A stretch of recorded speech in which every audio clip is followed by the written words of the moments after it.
Wow. Wow, kita nyo ba yan, kapitsa? Oh, ganda pa rin talaga ng ano eh, no?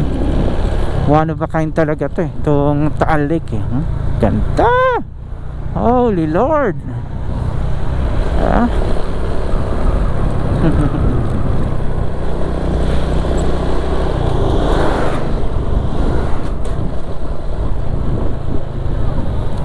Parang may mga nag-a-advertise na ulit ng boat ride. Mukhang bumalik na ang turismo.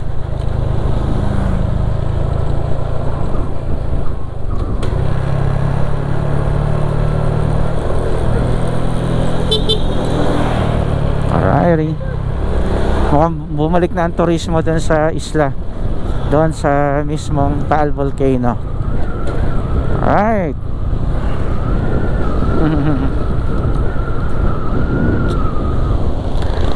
Para kailangan din kasi nila. Wow, tingnan nyo naman. Oh, grabe. Kung nakikita, kung nandito kayo, talagang ma-appreciate nyo eh.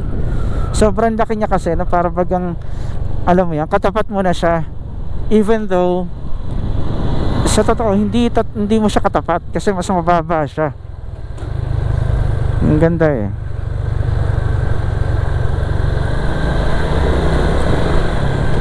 Yan ah.